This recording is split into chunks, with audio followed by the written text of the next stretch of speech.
Good morning, friends, and welcome to the Healthy Christian Leader. I have my friend Rob Foster with me here today. He's joining me from Ontario, and I know you're going to be really encouraged and blessed as you hear from Rob and we have this conversation. It's very interesting because Rob has had a very similar sense of calling into his life to be an encourager to leaders, the same kind of calling that I've had in my own.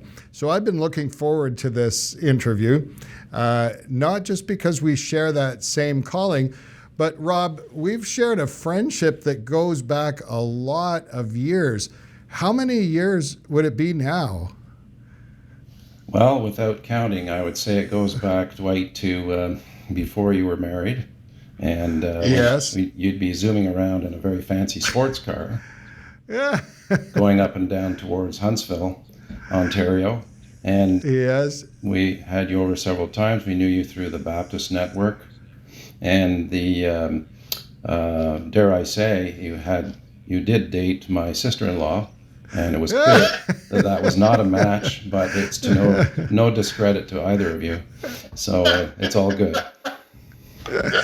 Yeah, we go a long way back, and I would say it's almost, it'd be 30 years. 30 years. 30 And years. Rob, 30 plus years. We won't add whatever extra there is. That's enough. Rob, as long as I've known you, you've been a passionate follower of Jesus. You and your wife, Bev, have always sought to know God's heart, to follow God's heart. You've been people of integrity and really just wanted to align yourself with what God's called you to do. And that's been such an encouragement to me. And you have been so faithful in encouraging me in my call. I think the DNA of encouragement just seems to be big in both of your lives. And where did this call to encouragement come from? Do you think, where did it begin?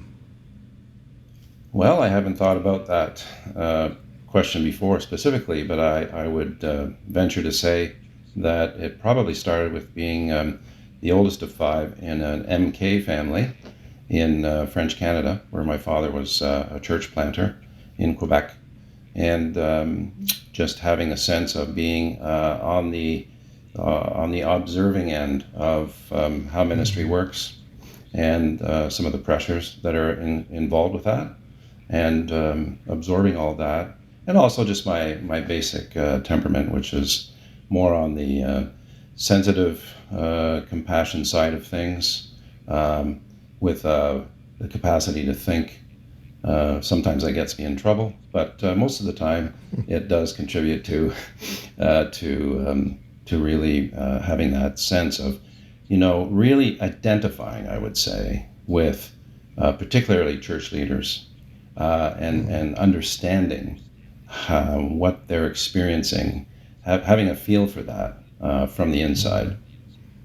Rob, I know this is kind of like an off-the-cuff question, but what kind of things did you see growing up your parents have to bear as church leaders in leading ministry in Quebec? What kind of challenges did they experience, joys, struggles, burdens, victories? What was life like for them?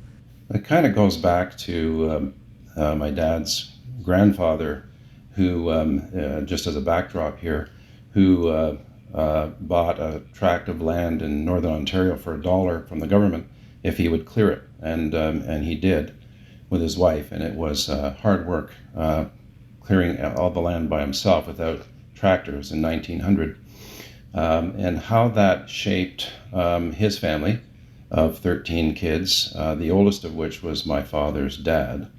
And that pioneering spirit seemed to carry over into my father's dad and into Dad himself. and his pioneering spirit was, he asked the Lord in 1948 at the first InterVarsity Urbana style conference in Toronto, give me the hardest place on earth. And the Lord... He's a courageous man. And the Lord directed him to Quebec. So that was the start of his ministry in Quebec, and that's what I was brought up in. And what I observed as growing up in that environment and in a mission kind of organization was that he was grossly underpaid, and the stresses for finances were huge, and it reverberated through the family in different ways. But aside from that, I also saw the high commitment of my father to building up people's understanding of the scriptures and how to live a Christian life. So those things definitely did shape me.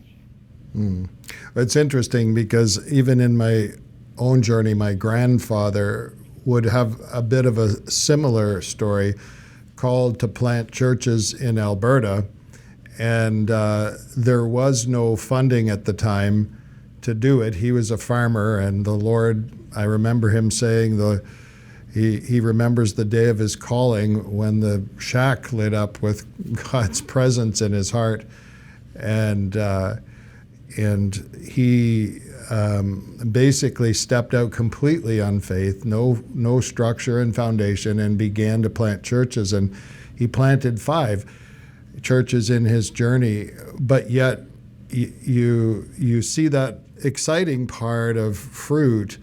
But then on the other side, you also hear about the sacrifices that they made, because there wasn't a lot. And it was really, truly a tilling of the soil. So, Rob, now you have grown up in that kind of home, and you've moved on into education.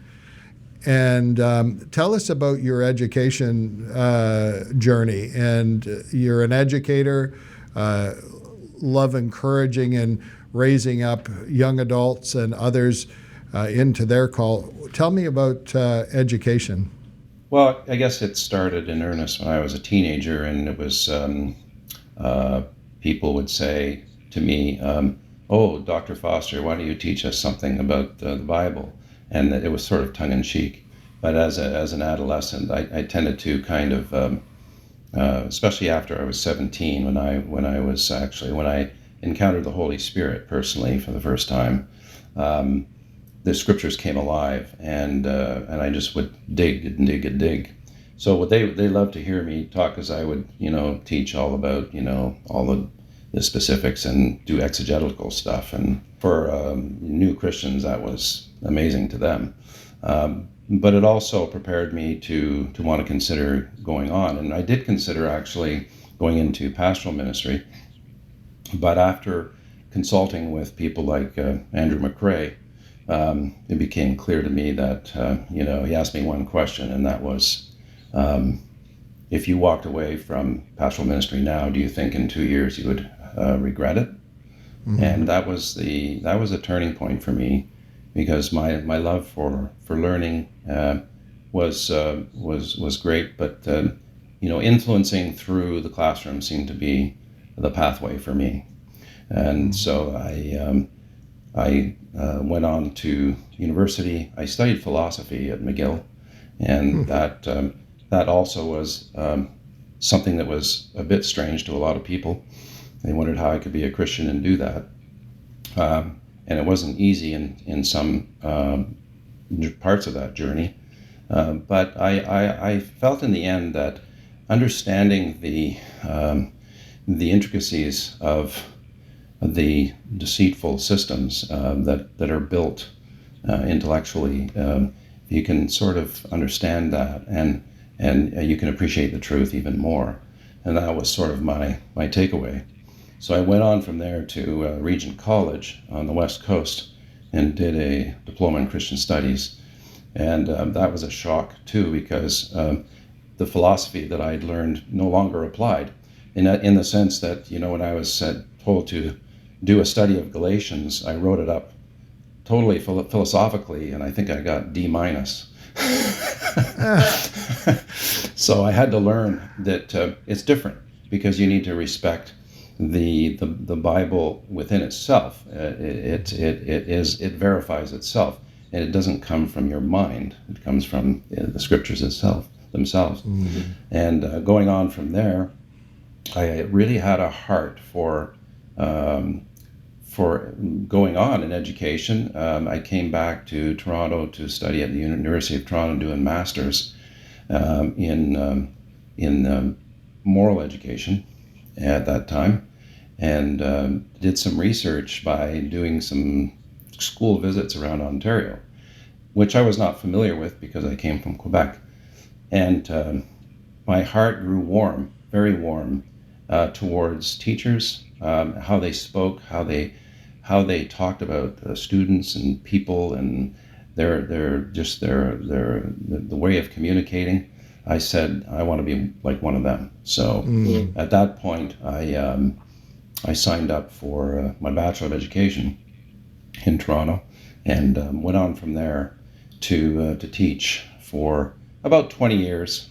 After which I started to think about transitions towards retiring from the Board of Education, which happened in 2014. But prior to that, God opened the door for me to do a doctoral degree as well, which prepared me for being involved in teacher education post my career in the Board of Education. So that's what I've been involved with at Tyndale in the education program there for almost 10 years now. Well, we're going to take a break here and tune in for the next episode as we continue this story with Rob Foster in his journey and call to encourage leaders. Well, today's conversation was fantastic, but we're not finished yet. We'll be back in the next video with the same guest with more discussion about leader health. You know the drill. Subscribe and hit that bell. Would you join us for the next episode?